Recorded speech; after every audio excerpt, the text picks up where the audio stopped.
یہ جذباتی باتیں ہیں جی، قرآن تو ایسا نہیں کہتا۔ قرآن تو یہ کہتا ہے کہ اگر آپ کا کسی قوم کے ساتھ معاہدہ ہے اور اس کافر قبیلے نے مسلمانوں کو قتل کر دیا ہے تو آپ ان کے ساتھ معاہدہ نہیں توڑیں گے۔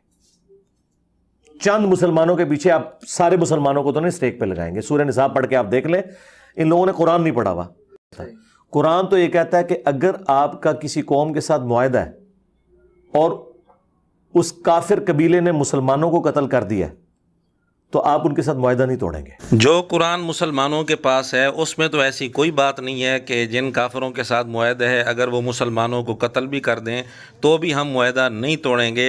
یہ بات اس قرآن میں تو نہیں ہے جو مسلمانوں کے پاس ہے۔ تو مرزا بتائے کہ یہ بات کس قرآن میں ہے۔ پھر مرزے کا یہ کہنا کہ چند مسلمانوں کے پیچھے سارے مسلمانوں کو سٹیک پہ نہیں لگائیں گے، مرزا ذرا یہ بتا دے کہ صلح حدیبیہ کیوں ٹوٹی تھی اور فتح مکہ کا سبب کیا بنا تھا۔ اگر مرزا باقی کتابیں نہیں پڑھ سکتا تو ویکیپیڈیا ہی پڑھ لے جو مرزے کے نزدیک اتھینٹک ذریعہ ہے معلومات کا۔ فتح مکہ کے عنوان کے تحت ہی ویکیپیڈیا پر آپ کو یہ بات مل جائے گی کہ کافروں نے چند مسلمانوں کو قتل کیا تھا جس کی وجہ سے صلح حدیبیہ والا معاہدہ ٹوٹ گیا تھا اور فتح مکہ کا واقعہ پیش آیا۔ بہرحال مرزا قرآن کے حوالے سے جو بات کر رہا ہے اور سورہ نساء کا حوالہ بھی دیا ہے، تو مسلمانوں کے پاس جو قرآن ہے اس میں جو سورہ نساء ہے اس میں تو یہ بات کہیں نہیں ہے، بلکہ پورے قرآن میں یہ بات کہیں نہیں ہے۔ مرزا بتائے یہ بات کس قرآن میں ہے۔ پھر ساتھ ہی مرزے نے ایک جملہ بولا کہ مولوی قرآن نہیں پڑھتے، تو مسلمانوں کے پاس جو قرآن ہے اس میں تو یہ بات نہیں ہے۔ کسی اور قرآن کے اندر اگر یہ بات ہے تو مولوی واقعی وہ قرآن نہیں پڑھتے۔ ناظرین اندازہ کریں کہ مرزا واضح طور پر قرآن کریم پر جھوٹ بول رہا ہے اور ساتھ ہی طنز کر رہا ہے کہ مولوی قرآن نہیں پڑھتے۔ مرزے کی اس حالت کو ہم مرزے کے ہی الفاظ میں آپ کے سامنے بیان کر دیتے ہیں۔ ان کو یار اے ذرا 10 قرآن دی کتنے لکھے آئی تو ٹائم قیامت تک کی کڈ اپنی طرف سے بنائی ہوئی چیزیں،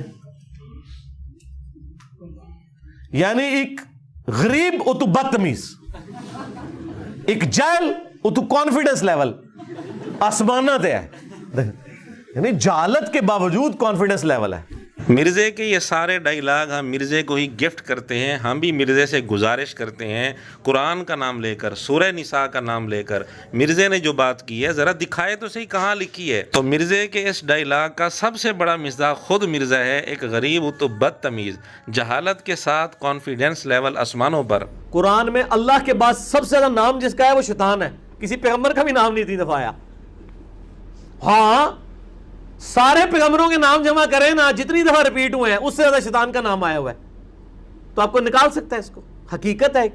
مسلمانوں کے پاس جو قرآن ہے اس میں تو ایسی بات نہیں ہے کہ شیطان کا نام سارے انبیاء سے بھی زیادہ ہو، نعوذ باللہ، بلکہ شیطان، شیاطین، ابلیس یہ تینوں لفظ ملا لیے جائیں تو بھی اکیلے موسیٰ علیہ السلام کا نام زیادہ دفعہ ہے، جبکہ مرزا کہہ رہے ہیں کہ سارے انبیاء کے نام جمع کیے جائیں تو بھی شیطان کا نام زیادہ دفعہ ہے۔ کتنا بڑا جھوٹ ہے۔ اب مرزا بتائے کہ اس نے کس قرآن کی بات کی ہے۔ اگر مسلمانوں کے قرآن کی بات کی ہے تو اس نے جھوٹ بولا ہے اور اس جھوٹ پر مرزا اعلانیہ توبہ کرے۔ اگر کسی اور قرآن کی بات کی ہے تو مرزا اس کی بھی وضاحت کرے۔ اس حوالے سے میں نے ڈسکشن کی ہوئی ہے، اور اب جو میتھمیٹکس کے شوقین لوگ ہیں انہوں نے قرآن کے اندر سے بہت کچھ نکالا ہے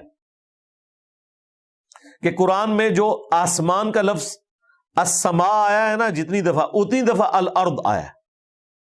یہ کتنا بڑا اس نے اتفاق ہے۔ اس کا مطلب ہے کہ اگر کہیں پہ کوئی ہیرا پھیری ہو تو پکڑی جائے گی۔ مسلمانوں کے پاس جو قرآن ہے اس میں السماء کا لفظ 120 سے بھی کم مرتبہ ہے، اور الارض کا لفظ یعنی معرف باللام 440 سے بھی زیادہ مرتبہ ہے۔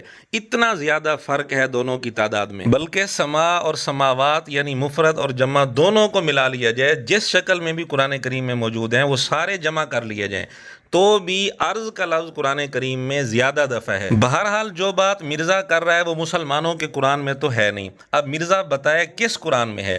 اگر مرزا نے مسلمانوں کے قرآن کی بات کی ہے تو اس نے جھوٹ بولا ہے، مرزا اعلانیہ توبہ اور رجوع کرے، اور اگر کسی اور قرآن کی بات کی ہے تو مرزا اس کی بھی وضاحت کرے۔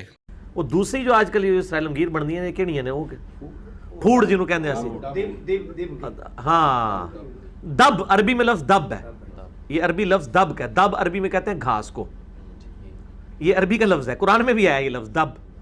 ٹھیک ہے نا. مسلمانوں کے پاس جو قرآن ہے اس میں تو یہ لفظ نہیں ہے. اگر مرزا نے کسی اور قرآن کی بات کی ہے تو اس کی وضاحت کرے, اور اگر اسی قرآن کی بات کی ہے تو مرزا نے قرآن پر جھوٹ بولا ہے, اعلانیہ توبہ کرے, رجوع کرے. ان 4 مثالوں سے یہ بات ثابت ہوگی کہ مسلمانوں کا قرآن اور ہے, مرزا کا قرآن اور ہے, اور یہ جو ہم نے بات کی ہے یہ مرزا کے ہی انداز میں کی ہے. مرزا اب تک یہ شور مچاتا رہا, نعرے لگاتا رہا, کتابوں کا خدا اور بابوں کا خدا اور کتابوں کا دین اور بابوں کا دین, اور تو اس کے انداز میں اگر بات کی جائے تو بات اسی طرح بنے گی کہ مسلمانوں کا قرآن اور ہے, مرزا کا قرآن اور ہے. اور یہ 4 مثالیں جو ہم نے پیش کی ہیں, مرزا نے ہمارے علم کے مطابق اب تک کسی ویڈیو میں اعلانیہ توبہ اور رجوع نہیں کیا.